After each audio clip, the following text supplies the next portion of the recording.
जय हिंद प्यारे बच्चों। बच्चों आज का वीडियो बहुत ही मोस्ट इंपॉर्टेंट है क्योंकि आज की वीडियो में हम फीस सबमिशन को लेकर के बात करेंगे। आपको पता है कि फीस सबमिट करने के दो तरीके होते हैं। एक होता है कि आप एसबीआई के द्वारा अपना फीस सबमिट कर सकते हैं और एक होता है कि जो भी कार्ड वगैरह आपके पास होते हैं आप खुद भी अपना ऑनलाइन पेमेंट कर सकते हैं। उसमें एक जो दिक्कत होती है कि कभी कभी आप बैंक के द्वारा पेमेंट करते हैं तो आपका पेमेंट फंस जाता है। आप देखेंगे यहां पे देखेंगे आपसे क्या कहा गया है। Applicants who opt for pay by cash mode should print be system generated pay in slip during part second registration and deposit at the fee at the counter of SBI branch at the next working days. ठीक, यहां पे आपसे कहा गया है, देखेंगे who have generated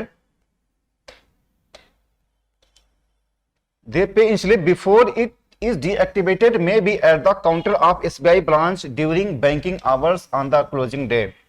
Such applicants who are unable to pay by cash on the closing day, that is during banking hours at SBI branch for reason whatsoever.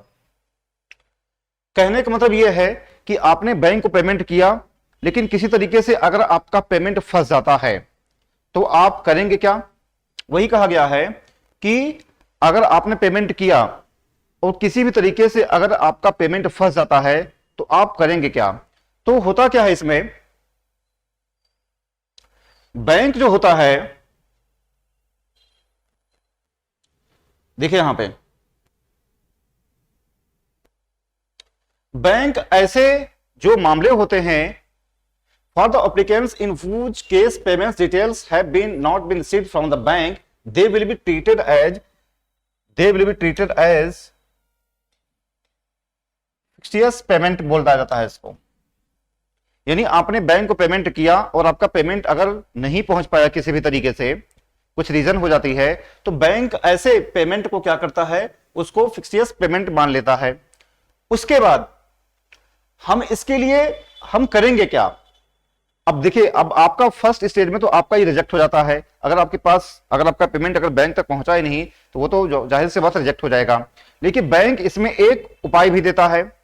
उपाय ये होता है कि इसमें कहा गया है, a list of all such applicants shall be made available on the commission website within 2 weeks after the last day of submission of online application. यानी जब आपने ऑनलाइन एप्लीकेशन किया है उसके 2 सप्ताह के अंदर अंदर उसमें जो है एक सूची जारी की जाती है कमीशन के वेबसाइट पे। इसके लिए कहा जाता है, applicants shall be required to submit the proof of their fees payment within 10 days from the date of such communication either by hand either by speed post to the commission on receipt of documentary proof genuine fee payment cases will be considered and the application will be received. कहने का मतलब यह है कि आपने bank को payment किया, अगर पेमेंट नहीं हो पाता है किसी भी रीजन से तो ऐसे जो पेमेंट होते हैं वो फिक्टिशियस पेमेंट कहे जाते हैं। इसके लिए तरीका यह होता है कि जो लास्ट डे ऑफ होता है ऑनलाइन सब्लिकेशन, जो सबमिशन फॉर्म होता है, तो कमीशन के वेबसाइट पे 2 सप्ताह के अंदर अंदर एक लिस्ट जारी किया जाता है। उसमें जो होता है कि जो एप्लीकेंट्स जिसमें उसका नाम होता है, एप्लीकेंट्स जो है वो 10 दिनों के अंदर अंदर अपने सारे डॉक्यूमेंट लेकर के, यहां पे कहा गया है अपने सारे डॉक्यूमेंट लेकर के वह जो है बाय हैंड या स्पीड पोस्ट वह कमीशन पे जाकर के जमा कर सकता है। इस तरीके से उनका जो एक लॉस होने वाला होता है वो बच जाता है। ठीक है बच्चों, तो इस मेरी वीडियो को आप हर उस व्यक्ति के पास पहुंचाइए जिनका पेमेंट किसी ना किसी रीजन से फंस जाता है और उनका हो नहीं पाता है। तो इसके लिए मैंने आपको बताया है कि इसमें घबराने की जरूरत नहीं है। जो कमीशन का वेबसाइट देखेंगे 2 सप्ताह के अंदर अंदर जो है एक लिस्ट जारी होता है, उसमें आप जाकर के अपना नाम देखेंगे।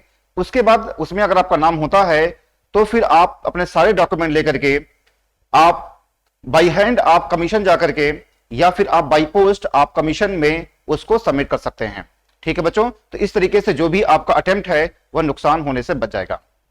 बच्चों मेरे इस वीडियो को आप हर उस व्यक्ति के पास पहुंचाइए जिसके पास ऐसे इंफॉर्मेशन नहीं है। ऐसे इंफॉर्मेशन को उसके पास भेज करके उसके चांस को आप गंवाने से रोक सकते हैं। ठीक है बच्चों, चलिए आज बस यहीं तक। Thank you. जय हिंद, जय भारत।